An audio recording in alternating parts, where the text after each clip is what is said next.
drugs. Dude, how crazy. That's insane. I feel bad for everyone that was involved in that.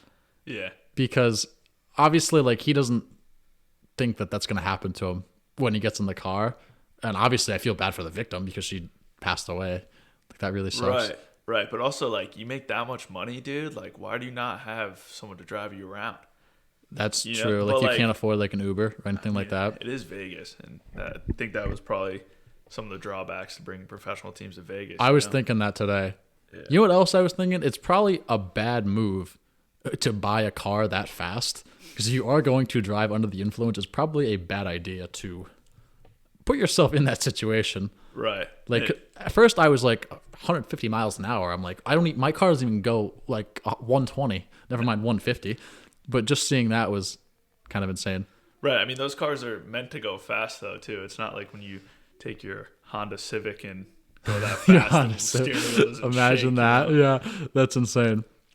Anyway, what do you do for work exactly? So I work for Tiffany & Company, the jewelry manufacturing. You know, one of the biggest luxury brands in the world, I would say. Never heard of it. No, I'm just kidding. Well, hey, open your eyes. It's everywhere now. Jay-Z and Beyonce should be everywhere on your Instagram if you haven't seen them yet. But yeah, so I work for Tiffany in Cumberland. They do jewelry manufacturing, also you know, sports trophies. So if you didn't know, Tiffany makes the Larry O'Brien Trophy, the Vince Lombardi Trophy, the World Series Trophy. So basically any of the trophies you see for the MLB, NBA, what's the other one I just said? MLS is one as well. NBA, MLB, I'm trying to blink here. NFL, there we go. Yeah, boom. Lombardi Trophy, there we go. There we go. Wow, that total draw a blank there. Do they make them where you work? Or like where do they make them out of? They make them out of Cumberland. Do they really? Yeah. So, oh my God. So actually, it used to be out of New Jersey, and then when the Cumberland place opened in, I believe it was 2001, they started to transition the whole team there because in Cumberland it's more of like it's like a big hub for, you know, engineering, and a lot of big brains work out of there, I like to say. This is like so interesting. So what's the process when they're done? Who like touches them? Who sees them? Or they just ship them out immediately, right? To wherever the Super Bowl is or the World Series or whatever the case may be. Right. So I guess I can give you the start to finish there. So it's my job actually to purchase the metal that's used for the trophies. So we purchase like sheet of sterling silver from whoever, you know, we have vendors to do that for us. Right. And it'll come into Cumberland. Then obviously there's the whole production process. So you can see it's from start to finish. It goes from, you know, say a flat surface to the Super Bowl trophy, you know, now. From there, it'll get shipped out to wherever. It'll go to like the NFL headquarters for publicity and stuff like that. It can just go straight to the event. And then, you know, the trophy we make, you see on, you know, Super Bowl Sunday and stuff like that. That's insane. I didn't even know they made those out of Cumberland. So it's funny, you know how like we all have Super Bowl parties and stuff. When you talk to the silversmiths who make it, they go, we don't really watch the game to watch who wins. We watch to see the end when they bring out the trophy, because that's all of our, you know, 4 to 6 months work right there. So I think that's a cool part of that part. I mean, the whole jewelry business in general, I think it's a lot of crafts work, and the people take a lot of pride in it. So it's kind of cool to work with people like that, and they take real passion in what they do. What happens if you order the wrong material? Or you just don't? Like, you definitely try not to, because that wouldn't be good. I mean, sometimes you don't have the right material, so you have to do your workarounds. You know, with all the issues in supply chain in general, sometimes you run into issues. Right. For the most part, though, I mean, it's like a craft project every time. So if you're off, you don't have the right thing, they find a way to make it work, because at the end of the day, it's about meeting your deadline, and you're not going to not deliver you know, a trophy for the Super Bowl. Yeah, right? one of the most watched sporting events in the world. Yeah, so that was pretty cool. Like last night when the Astros and Braves played, you know, like you stay up to watch the trophy. Not even the game, just the presentation of it being walked out right, there. It's like, oh, that's cool. Hey, I saw that like, you know, 4 weeks ago, you know, something like that, right? And it takes 4 to 6 months to make all of them? Yeah, because it's pretty lengthy. Yeah, it's very, like, you know, manual task. It's repetitive work. So, you know, after a long time, if you're sitting there doing the same thing over and over again, you can cause strain. So it's kind of like a safety issue. So that we say it takes 4 to 6 months to do this stuff, but if you were to do it start to finish, it's probably like 2 months. Well, still, you'd imagine there'd be like some sort of leeway just in case everything possibly goes wrong. Like imagine if you like Yeah. they say 4 to 6 months and it actually takes 4 to 6 months and then 6 months rolls around and the Super Bowl's tomorrow and it's like, oh, by the way, Johnny just messed this up. You're not gonna have your trophy, but we'll send it to you in the mail. Like I don't Yeah, think that'd go yeah. over too well with whichever team wins the Super Bowl. Yeah, that's worst case scenario. You definitely cannot miss an event-driven date. We do our best not to do that because that's just a bad look for business. I can imagine. Have you ever ordered the wrong product or have like any of these ever been messed up? Like, do you have any horror stories behind this? Because this is like really interesting. Yeah, I mean, we have. It's not like horror stories. Usually, the team's really good about bouncing back from small issues. Like, you could accidentally drop it, not like the full assembled trophy, but you could drop a piece and you dent it, and Or you have throw to it go across back. a boat. Yeah, hey, fun fact, it does float. If you didn't watch the clip on ESPN, the Super Bowl trophy does float. But I don't know if you know from like a few years back on the Nationals one, someone chucked a beer can at it and dented the poles. So that was Really? I didn't even know that. Oh yeah. Wow. They chucked a full beer can, Bud Light can, right at it and dented it. So we had to fly someone down to fix it. So that was kind of cool. Really? Yeah. Did someone have to fly down and fix the trophy when Gronk laid down a bunt? Like, That was like the summer before I started with the department. right. But yeah, I heard it came back and they had to replace the whole top of it. That's Yeah. crazy. You don't hear about that. Everyone made such a big deal about Gronk ruining the trophy, but no one hears that it's just you can replace it. I don't know if you notice. It's funny when he does it, but then you realize like that was someone's 4 to 6 months of hard work going into that. It's like oops, but it happens. So how do you fix that when you have an issue like that? Because I can imagine that's not the easiest process. I'd imagine it's easier to put it together, right? Yeah, I mean, so it's assembled by a lot of like it's simple terms, nuts and bolts, right? That you don't see. Yeah. It's a lot of engineering goes involved to make a lot of the stuff hidden, so you don't see it as like the end user. So like if you were to look at it, you're like, wow, that looks like perfect, right? That's what you want. That's what we want you to see. But there's months of work. There's anytime there's a new product, we'll say it could take a year's worth of brainstorming from day 1 to day 365 when you're done with it. So it's pretty cool. It's pretty cool to be a part of that, I gotta say. Now, do the designs change slightly over time? Like, or is the Lombardi Trophy from like Super Bowl 1, Super Bowl 55, like the same exact model? Yeah, so it's a funny story like about how that came about. It's like two guys are at a bar and the guy draws a picture on a napkin, and that's kind of how they came up with the idea of the Lombardi Trophy. There's articles out there about it. It's kind of funny. There's People magazine articles. CBS did an article about it, I think 2 or 3 years ago.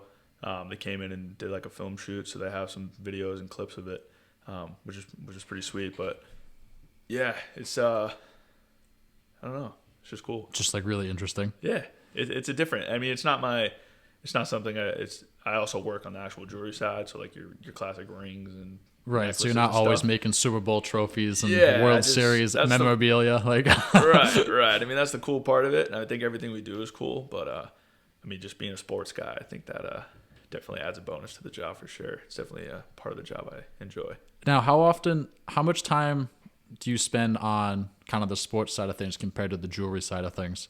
Yeah, nowadays, I mean, when I first started with Tiffany, I was more like 50-50 between, we call it the hallware department, and the jewelry side. But now with, I've started a new role in the past year. So now I'd say it's probably more like 75-25, more focused on jewelry, making sure that runs smoothly. That sucks. Yeah, eventually it's going to go away completely. So that'll really suck then. But Really? Moving up in the world? yeah, trying. There you Moving go. up, training new people. So what is your job title exactly? So my job title is actually, it's a site production scheduler. So I guess I can give you a quick overview of what Please that do. means. I have no idea what that means. Yeah, so that is just one of many things you can go into in supply chain, and this is manufacturing. So my main goal is to make sure, we're hitting our capacity, which is, how much you should get out of the room or, out of the department in one day. So I oversee a few different areas with that. Working directly with supervisors, engineers, if there's any problems. How do you fix it? You say, hey, this is what we need to make. This is a priority. It's kind of like, someone made a joke. It's like, oh, it's like event planning. I go, it's a little different. It's like very cumbersome and very unorganized at times, but just like everything else in the world, it can be fixed and you figure it out. Why is it unorganized? things change every day, right? Yeah. You wake up, it's a new day. Right. One day something's more important than the other one, and you just got to adapt and move on. What type of supplies do you normally order? Or does that change on a day-to-day basis as well? Yeah, so what I do now is more just like, hey, this is coming to you. You need to get it done. And I don't necessarily order as many supplies as I used to. So previous to this, I was more focused on, like I said, material buying, material planning for not only the hollowware team, but, the rest of the jewelry side. Mm-hmm. And then within the last year is when I started the production schedule role.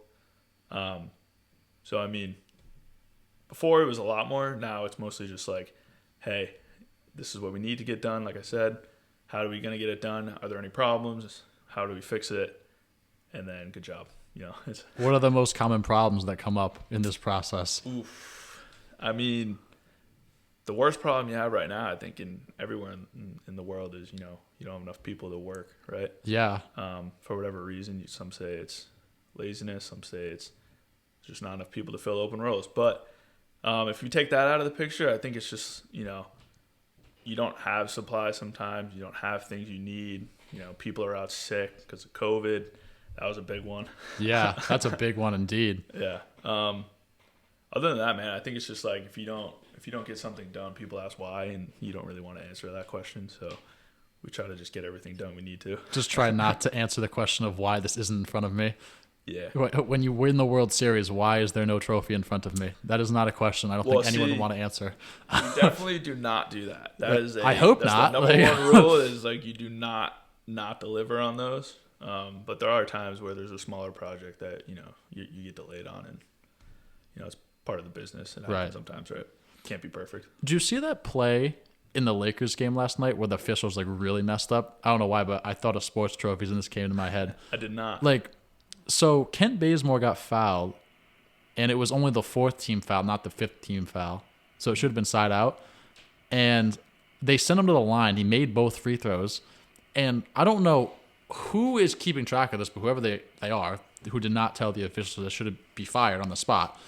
I guess they went back and forth for another minute or two. Probably not 2 minutes, maybe 30 seconds to a minute, several trips up and down the floor. And what ended up happening was eventually the refs figured it out, and they're like, oh, okay. So they just took the 2 points off the board and gave the Rockets the ball. And I'm just I don't understand how that's possible. You can't, because even though you got fouled and you're not shooting, you still get the ball back. That's still a possession. Yeah. So I guess, the podcast I was listening to today, they were talking about it. And what they were saying was, I guess the Rockets had a play at the end of the game where they could have won, and they didn't end up winning. But they're if that ball had went in, there could have been a very legit argument as to a protest that would have been very successful here. And I think the league would have been asked a lot of questions that they wouldn't have the answers to. Mm-hmm. So, yeah. Well, I mean, there's human error in everything, right? I mean, you look at people saying you need robo umpires in the MLB. That's the whole part of baseball. That's fun, when the umpires mess up and you get to yell at them, right? Yeah. I think it's hard to say, like I said, no one's perfect. So one thing I think you'll never see in baseball is the ability to challenge balls and strikes. Because I was talking about this with someone the other day. Who was it? I don't remember.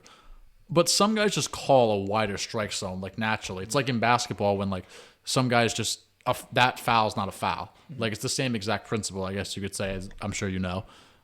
So I don't think you're ever going to see that, but I don't even know how that'd be implemented. Because then it's you can get guys in trouble for, if it's too black and white, it's all right, this was a strike, this was a ball, then it's, I don't know, you get into a really sticky situation, I feel like.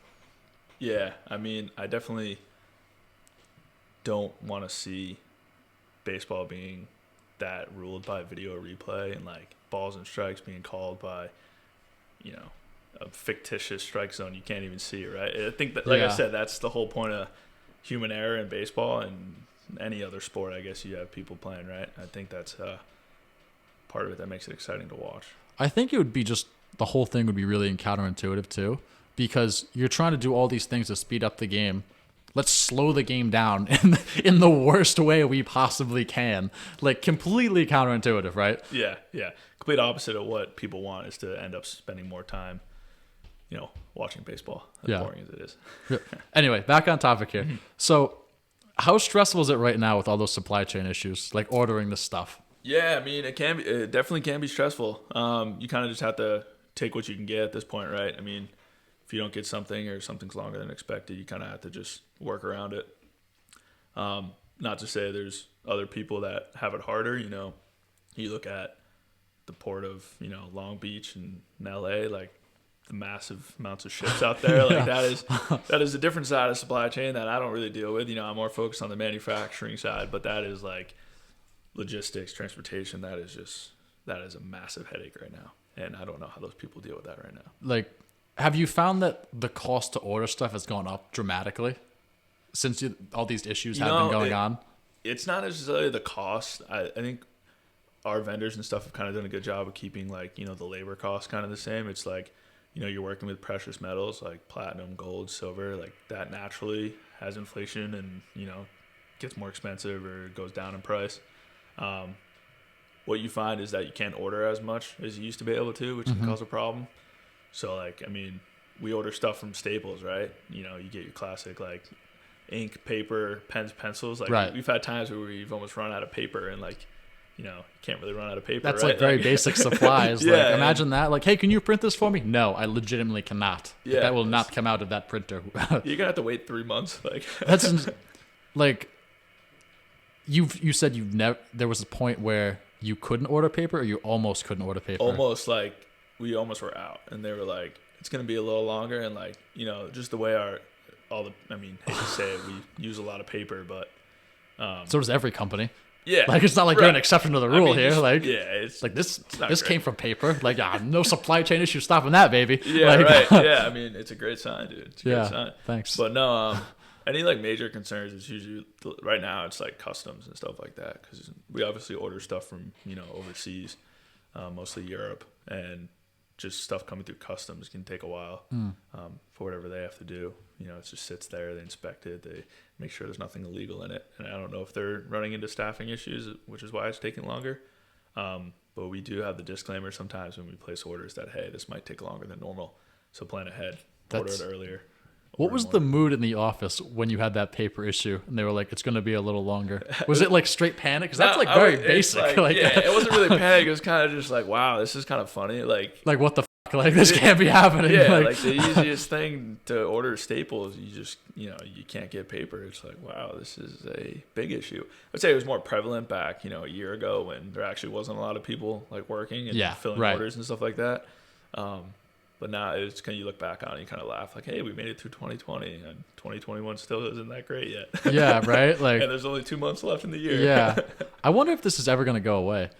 I just try not to think about that anymore. That's honestly probably like the best thing you can do. It's like we've done the whole like you don't have to wear a mask at work.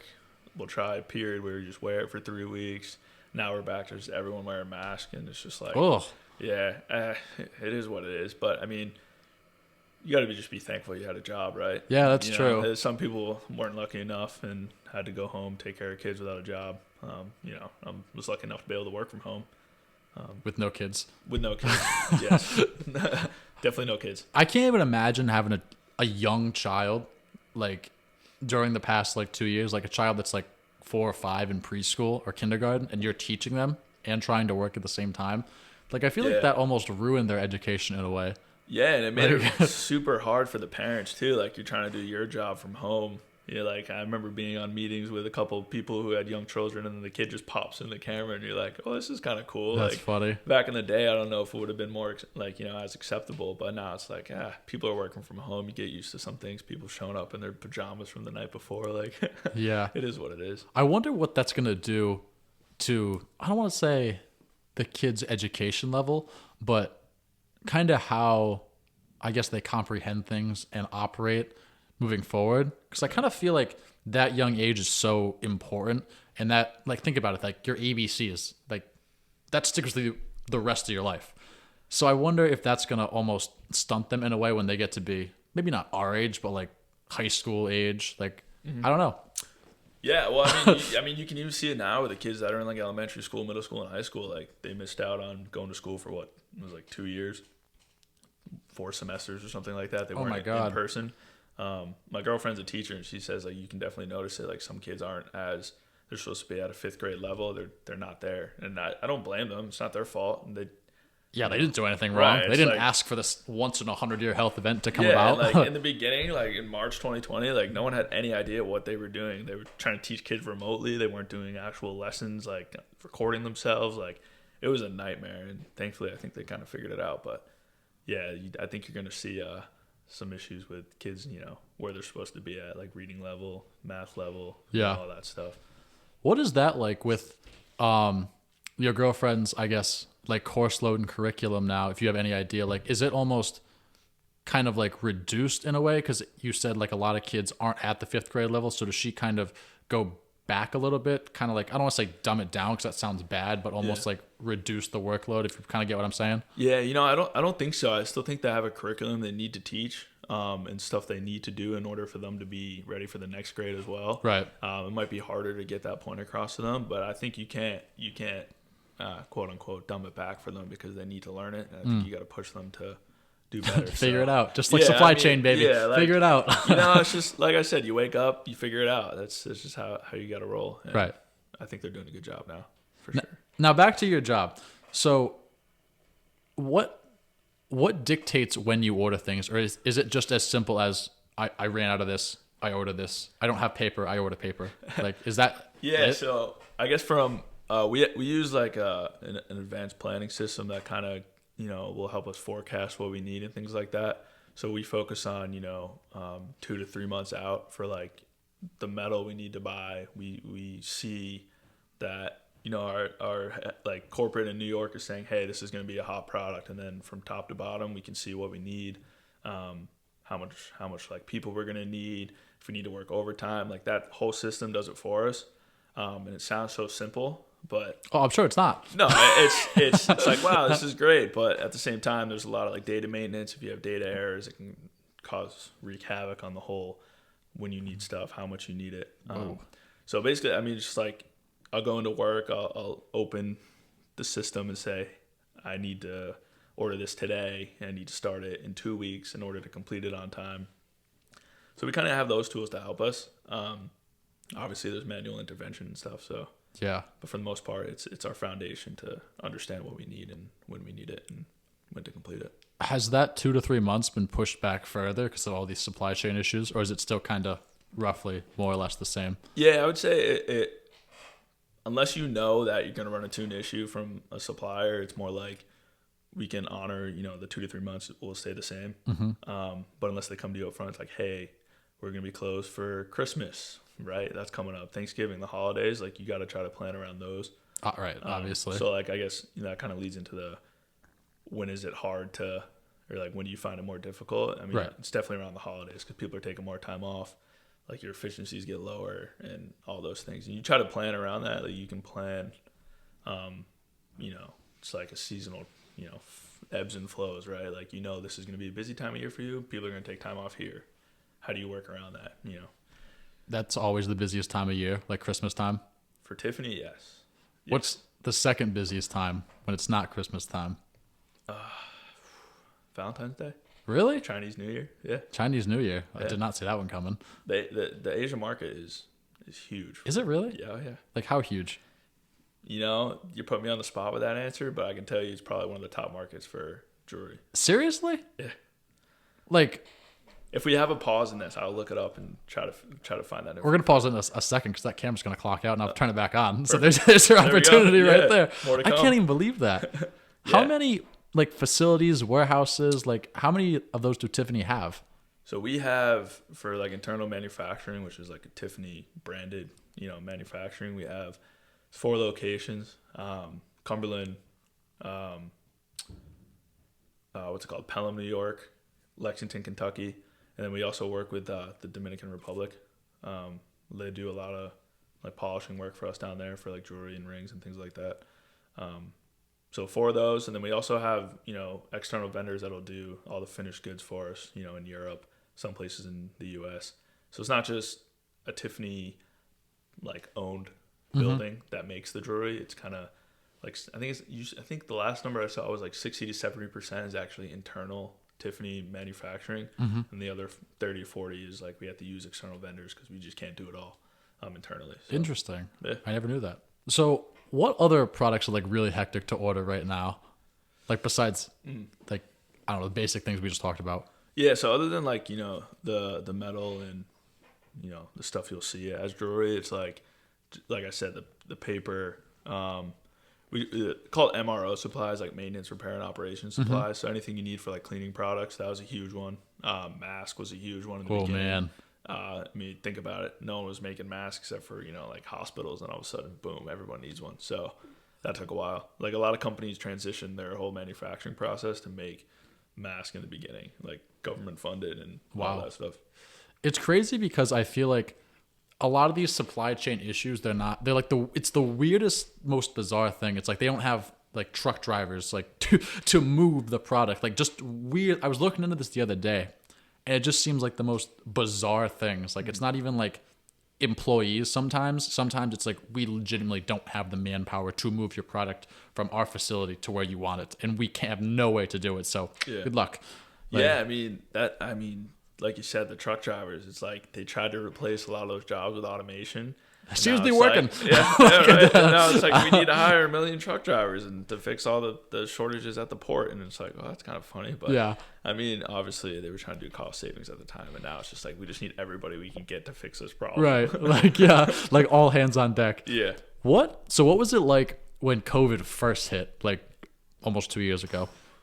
Like how hectic was that? Yeah. So that was like St. Patrick's Day, right? Like March 2020. I was at work in March, and we were like, "Oh, COVID!" Like, yeah, LOL. It's just the flu. Little do we know, 2.5 years, almost.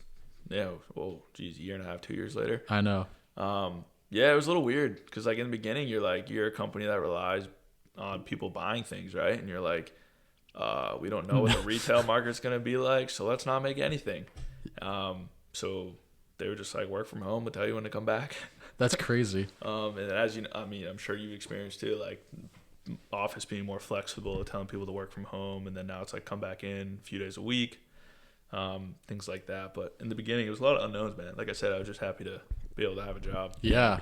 Work from home for, from March to November before I started the new job. And yeah, it was interesting. Yeah. When I got laid off because of COVID, I didn't expect to have a job for a while. And I found one the next day. I don't even know how that's possible, but it all worked out. I mean, you're lucky. Yeah. It's, I mean, to be honest, and then for it to bounce back like this, and we weren't sure what was going to happen. When all of a sudden they're like, "Hey, jewelry is selling like crazy," and you're like, "Well, that's strange because we don't have it." Who would have thought this? Like, who's going to spend their money on buying like nice luxury brand fine jewelry? But that's not the case, and people are spending like crazy. So now we just can't keep up with it because we weren't ready for it. And same issue you see in all supply chains. It's hard to ramp back up to where you were before COVID. Right. You got to train people again, bring people back, and all that stuff. It's funny. I feel like it's funny looking back in hindsight because when we're in that moment, we're like, we don't know what's going to happen. We don't know who's going to survive. We don't know how long this is going to last. One of my friends who came on the podcast recently, he said he was one of the first people in Rhode Island to have COVID. Like, remember like looking on TV saying, Rhode Island has 5 positive cases. He was one of them. Like, he was one of the first ones. Wow. I asked him how that was, and he's like, I didn't know if I was going to die or not. Like, that's how like scary it was back then. He's like, I legitimately had no idea. He also has asthma, so that didn't help his cause. That made him more scared, I guess you could say, or more worried. But it was crazy because he had it like before. It was like, now it's like you need a COVID test. Let's go to the CVS down the road and get one. Let's hit Walgreens on the way to this restaurant, like, and get one, or whatever the case may be. Right. But he said back then it was not that easy because they weren't offering him anywhere. He said he went to the walk-in.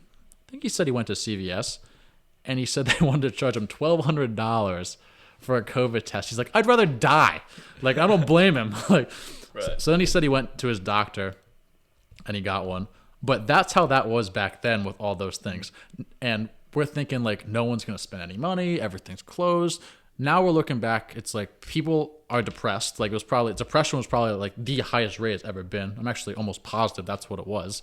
People can't spend money on anything. The government's just pumping out like stimulus after stimulus, and no one can go out to eat. Like the economy shut down. So it makes sense, I guess, in hindsight, why people would order these high-class rings because they're upset. They think that will fulfill their void, and they legitimately have nothing else to spend money on. Yeah, I mean, hey, a lot of people were probably planning to buy engagement rings before COVID hit, and they waited, and now people are buying engagement rings, and God bless them. For COVID's still here. Yeah, like, they made it together through COVID. Yeah, nothing's gonna break them crazy, up, right? Like, Yeah, insane. Yeah, I mean, I'm happy to be in a better place where we are now, right? Like you said, I feel like people were depressed and booze sales were through the roof, so that was kind of interesting, right? The only place you'd see people were the grocery stores and the liquor store. Other than that, and you would only see it through Zoom calls, right? I don't really blame them. There wasn't anything else to do. Hey, I can 100% see why people were doing that. Don't get me wrong, man. I spent some time in the liquor store during COVID. I'm sure we all did. Like, there's literally nothing else to do. Yeah, I mean, which is as bad as that sounds. Like, yeah, why don't you go for a walk outside? But COVID. Nah. Just blame everything on COVID. I don't know. I'm at the point where it's like, I personally, Lex Frieden made this point, and he says he doesn't think that they have a vaccine. Like, Fauci was on TV saying, like, if you get this vaccine, you will not get COVID. I personally don't think the government knows what's going on, which I don't think is their fault, because I don't think anyone knows what's going on. But Lex Frieden made a very good point. It's like, you put this vaccine out there, you're forcing people to get it. You shouldn't be forcing people to wear masks. Like, that's their choice at this point. Mm-hmm. Like, whether it's under control or not, it's like, that's their choice. Mm-hmm. And the way, I'm not explaining it as good as he did, but just his whole philosophy behind it, it's like, you can't continue to force people to do things that they don't want to do, because then eventually it's going to start there, and then who knows what the government's going to do next, and it might escalate into other things. At least that's kind of how I look at it from, I guess, not a conspiracy theory, but in a way, you know what I mean? I mean, you also live in America where people feel like they can rule outside the government anyway, and they're going to do whatever the hell they want regardless of what the government says. So you tell them to wear a mask, like, they're not going to do it. Go get a vaccine, they're not going to do it. It's just your choice, right? I mean, it's a country built off freedom. People are going to use that to the day they die. So like, just let people live their life, man. Like, if you're scared, stay home. If you want to go out, you're not afraid to get COVID, not afraid to get the flu. Like, it's like, just make your own choice. You know? At this point, we're 2 years removed from it. Like, let's just move on. Yeah. Let's just get back to the way things used to be, man. Like, that's what the governor of Texas was saying. I know he kind of gets a lot of shit from a lot of people, especially up here.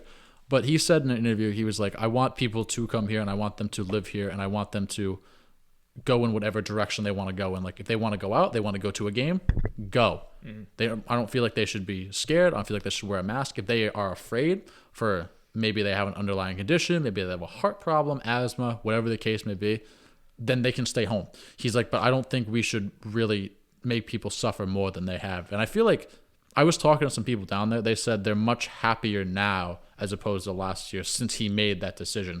And maybe that's because those people, politically side with him. I don't know what the case may be that I was talking to, but I like that theory behind it personally. Yeah, I mean, I don't disagree. Like you said, it's everyone's choice. Yeah. And just do what you can.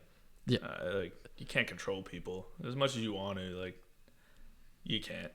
Everything is like wide open down there. Yeah. Like, completely open. Like, even up here, it's, it's open, but I feel like you still see people wearing masks all the time. Down there, it's like you wouldn't, if you woke up out of a coma and you saw like that one girl wearing a mask, you'd be like, why is she wearing a mask? Like, you literally have no idea. Right. It's not like if you go back like a year or so, if you came up out of a coma and you're just like, why are people wearing masks? Why, when I'm in the grocery store, people like ducking into the next aisle when I walk down there? Like, that like would never be a thing. Yeah, like, perfect example of Control, going down the grocery store. They have the arrows down the aisle telling you which way to walk. Oh my god, dude, that was the most frustrating thing. And it's like, do I go the wrong way? Like, am I gonna get yelled at? Like, what do I do? Am I gonna get shot? Like, am I gonna die? Is someone gonna yell at me and cough in my face? Oh my like, god, that was insane. The annoying thing was, I mean, if I go down, if there's an aisle right here and I take 3 steps down that aisle, I'm just going to turn around. I'm not going, all the way down 102 to turn around and get back on 95. Like, I'm just not going to do that. Yeah.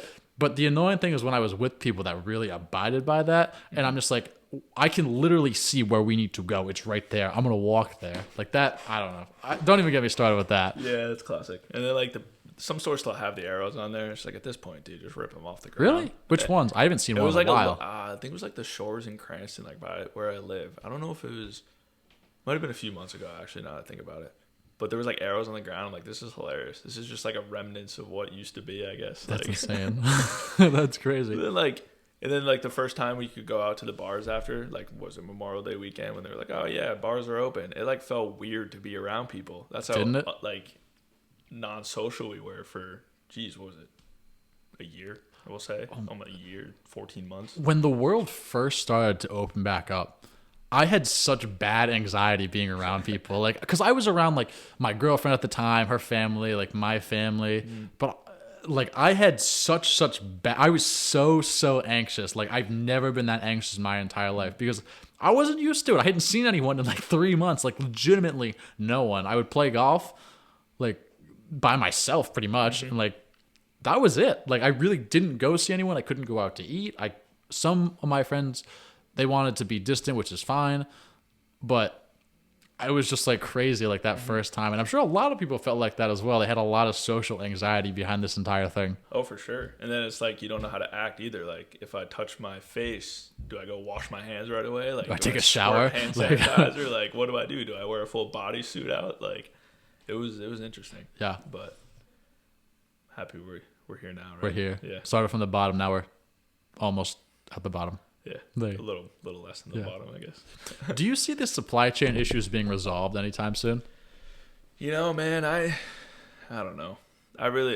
We talk about this every day at work, and it's like, I hope so. Just because you find, like, if there's ever a dire need for something, obviously, I feel like you can find a way to push it. Like, say there's, medical supplies stuck somewhere, like they're gonna find a way to get it to you. Yeah. I don't think it's as simple as like flipping a switch and saying, hey, tomorrow we're gonna be all caught up. There's no way. Like I said, it's gonna take a while for, every industry that wasn't as busy as they were, and now they're more busy. It's gonna take a while to get people trained, people back, just being efficient again.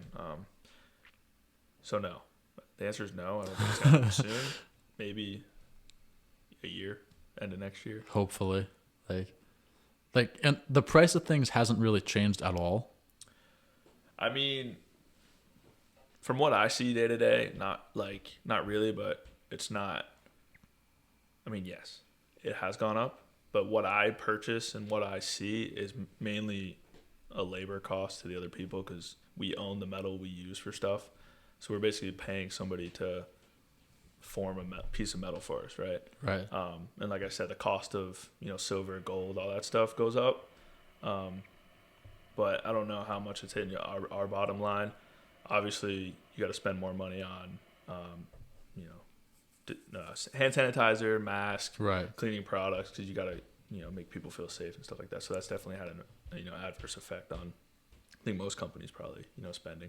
I heard this. I was watching this one video the other day, and the guy was saying that the cost that he had to pay had essentially doubled. Like I think he was saying, I don't even remember what it was, but he was paying like let's say $10,000. He was paying over $20,000 for the same exact products that he was getting, just because there's so many supply chain issues. And he said he had to airship something rather than have it come over on a boat. He's like, that literally took the cost of what I was taking, and it literally tripled it. Like I couldn't even believe it. I'm like anyone that knows anything about business would just be like, well, those margins are completely trash. Like, and I don't know. I'm just like, are all these companies going through the same exact thing, or what's the case? Right, here? yeah. So like transportation costs. I mean, obviously you prefer to do a ship because it's the cheapest option. Flying something the most expensive. Gonna have an impact regardless whether there was inflation or not. It's gonna always cost you more. Right, obviously. We're lucky enough where we have a lot of local suppliers that deliver the product to us without having to use FedEx or UPS, for instance. So it helps with the cost because sometimes they don't really charge us as high of a cost as they would. Well, that's nice. But I mean, if I was them, I probably would try. But we have a good relationship with our vendors and suppliers where it's like, we'll take care of you if you take care of us kind of thing. So like if you expedite some stuff, bump us to the top of the list, there's always some flexibility maybe to send them a, extra amount of money. God forbid, they want to increase the price or something. So Has there ever been like any like crazy issue with any of your suppliers? There was an issue. Middle of COVID, when like they literally didn't have people to work and we were stuck in limbo. Like, hey, you gonna be open anytime soon? Like, hey, can you you help? go knock on the door and it just be pitch black, nothing's on. That happened like one or two times with. We get a lot of stuff from Italy, and if you remember back in like, I think it was like May or April, June, like in the summer months when Italy had a real bad, problem with like COVID in the areas, they literally told people to stay home. Like they didn't leave. Like the army would deliver stuff to their doors, and that's how they got their food and like groceries. So we had a lot of suppliers like not open, so that was not fun. That caused some issues. Oof. Yeah, but it was. I wonder how other countries. Oh, not wonder, but I wonder what it's like to live in another country going through this. Because if you look at places like Australia, if you go out on the streets, like you're getting the shit beat out of you by like the police force. I'm just like here. I mean, they say stay home, but no one's like pulling you over on the side of the road and saying get in your house. Like, what's the worst thing that could happen? They ask where you're going. But like, where was it? Sorry, I didn't mean to cut you off, but like, it was in New Zealand where a guy like went and picked up like, let's call it like Chick-fil-A and tried to bring it across the town border. Something like that. He got like arrested and charged like $500,000, something crazy like that. Like, I was watching a video the other day, and I think the guy was from Spain, and this was when Spain was shut down. The guy was going to see his girlfriend, and the police like literally pulled him over, and he's like, "Where are you going?" And he goes, "Oh, I'm going here." And they find him, like just for being outside. I'm like, imagine that, like just walking on the street and getting a fine for doing absolutely nothing wrong. Yeah, but are you doing something wrong? Technically, I don't know. I mean, so, I right? guess, I guess the laws are different over there. So yeah, you're right. Depending on what street you live on, you have 15 minutes to walk around during the day, something crazy like that. I mean, that's just how those governments work, though, and people abide by the law. Yeah, that's true. I think I'm just comparing it to here, and that's kind of all I know. So that would make a lot of sense. Right, and people look at America and just laugh at us sometimes. So yeah. It's kind of one of those instances. Yeah, but just that whole thing about like I don't know, that government over there like in Australia being so corrupt. So here's something funny for you. So one of my friends has a podcast, and I was listening to this a while back, and his co-host, he lives in Bali, and their government is so corrupt, it's insane.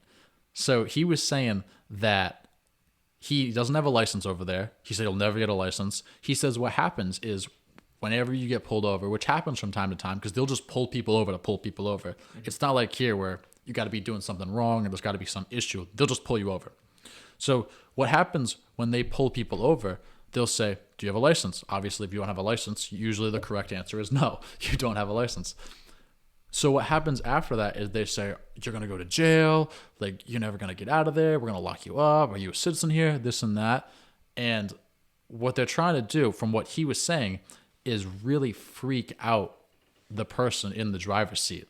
And so once that person's really freaked out, the cop will say, all right, so do you have any money? Can you give me any money?